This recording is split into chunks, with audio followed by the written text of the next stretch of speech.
안녕하십니까. 거짓과 진실의 우종창 기자입니다. 시청자 여러분, 과수, 국수 이런 말 들어보셨습니까? 과수국수라는 말.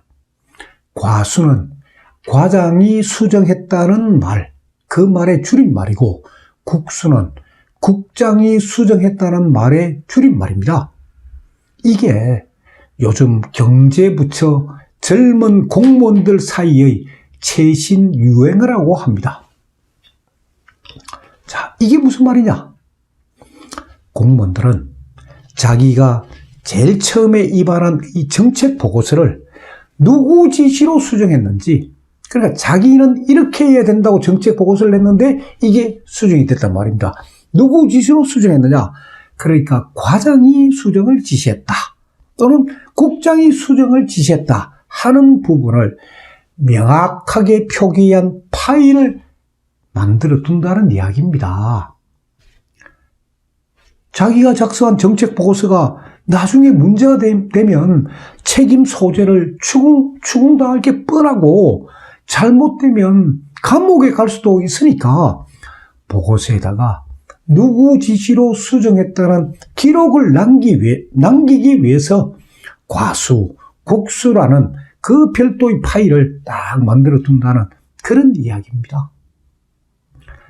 심지어 일부 공직자들은 위에서 구두로 탁 지시를 하면은, 그러니까 흔적을 남기지 않기 위해서 구두로 지시하면은 핸드폰에 녹음하는 경우도 있다고 합니다. 다음 정권에서 적폐 대상으로 안 몰려야 되니까 자기 방어를 위한 수단, 그런 수단을 사용하고 있다는 겁니다. 검사 사이의 분위기는 더욱 심각하다고 합니다. 그러니까 검찰 내에서 요직으로 꼽히는 서울중앙지검 특수부 검사들 사이에서 엑소더스, 탈출 분위기가 생기고 있다고 합니다. 서울지검 특수부 검사라면은 출세가 보장되는 자리입니다. 근데 이 정권의 칼잡이 윤석열 서울중앙지검장하고 한동훈 서울중앙지검 3차장 검사가 판사들을 대상으로 적폐 수사를 시작하면서 그 작업에 동원되었던 특수 1부, 특수 2부, 특수 3부, 특수 4부 소속 검사들이 판사들의 공적 1호가 되면서 좌불안석이라는 겁니다. 서초동 법조타운에 놔두는 이야기를 제가 한번 소개해 드리겠습니다. 이 사법부, 이 적폐 청산과 관련해 가지고 약 100명이 넘는 판사들이 검사 조사를 받았습니다. 그 중에 일부는 기소가 돼서 지금 재판도 받고 있습니다.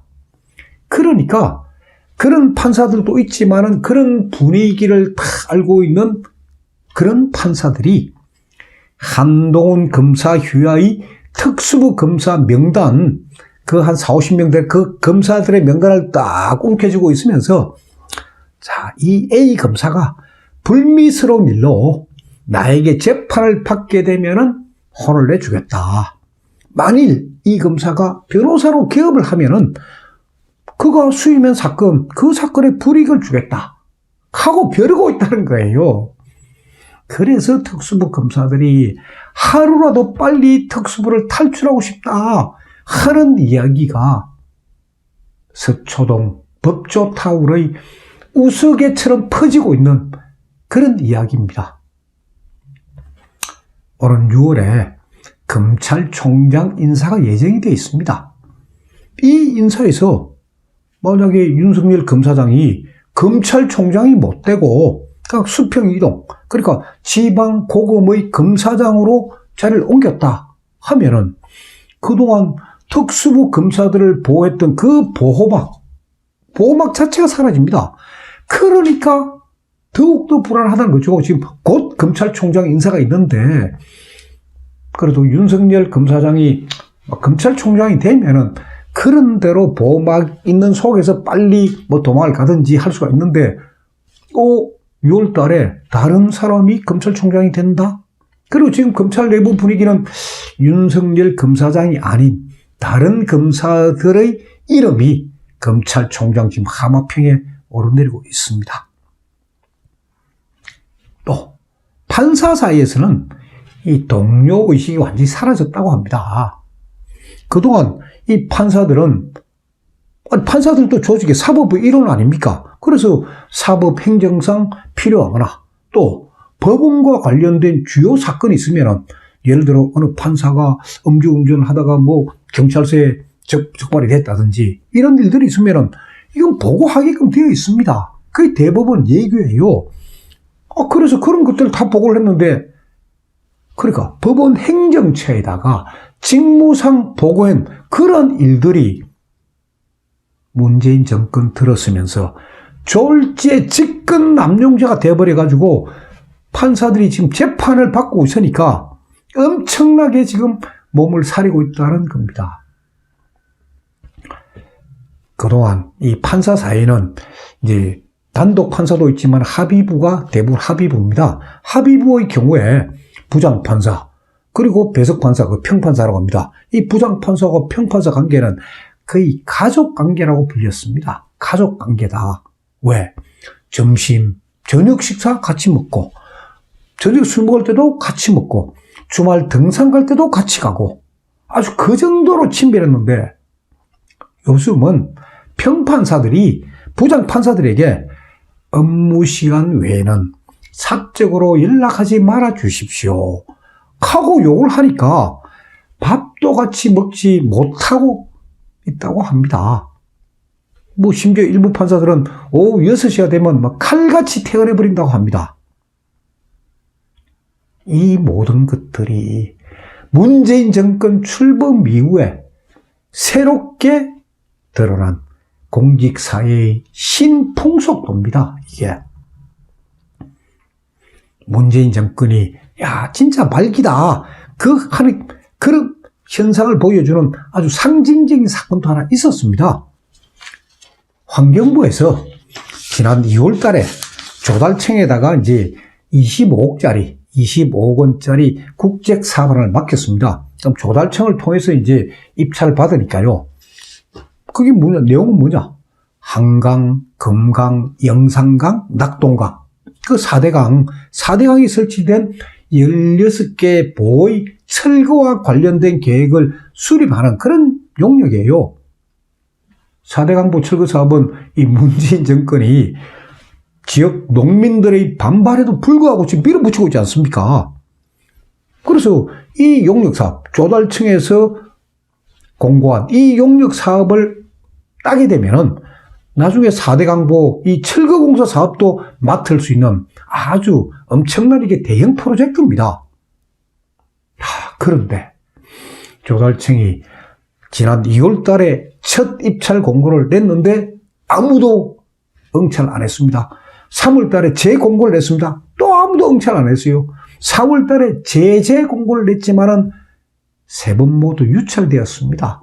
금액 때문에 유찰된 게 아니고 공공기관이든 민간기업이든 응찰한 곳이 이 용역 사업을 내가 따겠다라고 응찰한 그런 곳이 전혀 없었기 때문입니다.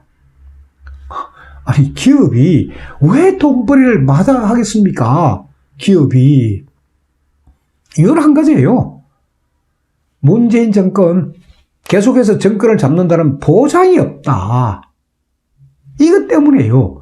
문재인 정권이 뭐 소위 5년 후, 10년 후, 뭐 100년 후까지 잡는다 하면은 하죠. 보장이 없다는 거예요. 돈도 돈이지만 기업이 살아남아야 될 거 아닙니까? 다음 정권 들었으면 바로 문재인 정권이 했던 사업, 특히 4대강 이거 철거 사업, 이게 누가 했느냐? 그 업체 바로 검찰에서 수사를 할 거니까. 아유 진짜 막 dense를 맡게 되니까 아예 입찰조차 한 데가 없다는 이야기예요. 자, 이게 지금 민심입니다. 그러니까 문재인 정권 지금 북쪽만 쳐다보고 김정은만 쳐다보고 하고 있으니까 상식 있는 생각이 있는 대한민국 국민들은 전부 다 이 정권이 하는 일에 대해서는 등을 돌리고 외면하고 등을 돌리고 그런 일이 지금 벌어지고 있는 겁니다. 심지어 어느 정치인은 이런 말도 했습니다. 문재인 대통령이 경제기획부 사무관, 경제부처 사무관 신재민 사무관보다도 못하다 하는 쓴소리도 했습니다. 그러니까 신재민 사무관이 문재인 대통령보다 낫다는 이야기예요. 경제관에서는. 자, 그리고 또 하나 보십시오. 토요일만 되면은, 자, 서울 도심은 물론이고, 지금 이제 부산도 퍼져 있고, 이제 대구에서도 열리고, 지난번에는 광주도 열렸습니다. 이 태극기 집회가 토요일만 되면 변함없이 지금 열리고 있습니다. 참가 인원도 늘어나고 있습니다. 광화문 광장에 대한애국당이 설치한 지금 캠프, 애국 캠프도 지금 설치가 되어 있습니다. 만약에 이 정권에 분노한 민심이 청와대를 며칠 동안 애워사고 문재인 정권 퇴진을 소리 높이 외칠 때, 그리고 내년 4월로 한 10개월 정도 남았습니다. 내년 4월로 예정된 국회의원 선거에서 여당인 더불어민주당이 폭망할 때, 아주 폭삭망할 때 기울어진 자유 대한민국의 운동장은 바로 세울 수 있을 것입니다. 다음 시간에 계속하겠습니다. 감사합니다.